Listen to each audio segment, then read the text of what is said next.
नमस्कार मैत्रिणींनो, मी कोमल स्वागत करते तुमचं आपल्या कोमल द आर्ट लवर या चॅनलमध्ये। आज आपण 3 दिवसाच्या 3 अशा छान रांगोळ्या बघणार आहोत। खूप छान सुंदर आकर्षक अशा रांगोळ्या तुम्ही नेहमीच आपल्या चॅनलवर बघत आहात, तर आज पण मी अशा 3 दिवसाच्या 3 रांगोळ्या तुमच्याबरोबर शेअर करणार आहे।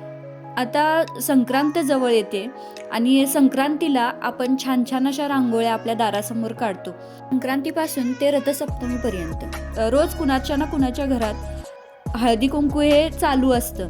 मग दररोज आपण रंगीत रांगोळी काढणं आपल्याला काही शक्य नसतं आणि आपण काढत पण नाही। मग आपण जर अशा छान छान रांगोळ्या, पांढऱ्या रांगोळीनंच फक्त आपण जर अशा छान छान रांगोळ्या काढल्या तर ते दिसायला पण छान दिसतात आणि आपलं दार किंवा आपलं अंगणसुद्धा खूप छान असं सुशोभित दिसतं।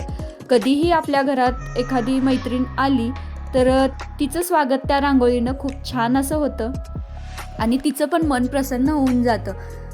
तर अशा छान छान रांगोळ्या तुम्ही तुमच्या दारासमोर काढा आणि तुम्हाला जर वाटलंच तर तुम्ही ह्या रांगोळ्यांमध्ये छान छान असे कलर पण भरू शकता। ह्या रांगोळ्या नक्की काढून बघा, खूप छान आहेत आणि सोप्या आहेत, पटकन होणार आहेत। आता ही रांगोळी आपण बघतोय, ही स्वस्तिकची रांगोळी, म्हणजे आपलं शुभचिन्ह पण त्यामध्ये आलं आणि छान अशी रांगोळी पण आली। यामध्ये जर कलर भरले तर हे अजून छान आकर्षक दिसतील आणि जर नाही भरले, असंच जर तुम्ही पांढरी रांगोळी फक्त काढणार असाल तरी सुद्धा ही रांगोळी खूप छान अशी दिसते। रोज अशा छान छान रांगोळ्या काढा आणि ह्या सगळ्या रांगोळ्यांमध्ये तुम्ही छान छान असे कलर पण भरू शकता। तुम्हाला अजून कोणत्या प्रकारच्या रांगोळ्या बघायला आवडतील किंवा तुम्हाला जर रांगोळी शिकायची असेल तर नक्की मला कमेंटमध्ये सांगा, मी नक्की त्याच्यावर व्हिडिओ बनवेन। रोज अशा छान छान रांगोळ्या काढा। आता ही रांगोळी दिवस तिसरा आणि तिसऱ्या दिवशीची ही छान अशी रांगोळी मी तुमच्याबरोबर शेअर करते। तर ही रांगोळी थोडीशी टिपक्यांची आहे, 3-3च टिपक्या आहेत, पण त्या एकदम व्यवस्थित, आपण टिपक्यांच्या रांगोळ्या जेव्हा काढतो ना त्यावेळेला त्या एकदम लक्ष देऊन काढाव्या लागतात। त्या जर लक्ष देऊन व्यवस्थित काढल्या त्यामुळं आपलं कॉन्सन्ट्रेशनसुद्धा होतं।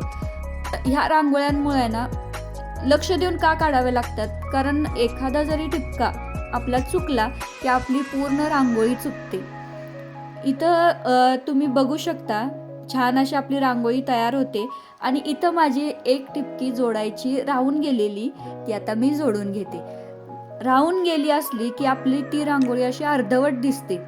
इथं मी तुम्हाला दाखवण्यासाठी एक राखून ठेवली होती ती जोडायची या पद्धतीनं। तर अशी एखादी जरी राहिली तरी ती रांगोळी अपूर्ण राहते, त्यामुळं ह्याला खूप कॉन्सन्ट्रेशन लागतं आणि छान असं आपण मन एकाग्र करून छान अशी रांगोळी काढतो, त्यामुळं आपलं मनसुद्धा छान, त्यामध्ये आपले सगळे आपण टेन्शन्स विसरून आपण रांगोळीमध्येच आपलं मन रमतं। तर अशा छान छान रांगोळ्या काढत राहा आणि ह्या तिन्ही रांगोळ्यांमधली तुम्हाला सगळ्यात जास्त कोणती रांगोळी आवडली हे मला कमेंटमध्ये नक्की कळवा। व्हिडिओ थोडा जरी आवडला असेल तर व्हिडिओला एक लाईक नक्की करा। चॅनलवर नवीन असाल तर चॅनल सबस्क्राईब करा आणि कमेंट करायला विसरू नका। व्हिडिओ संपूर्ण पाहिल्याबद्दल धन्यवाद।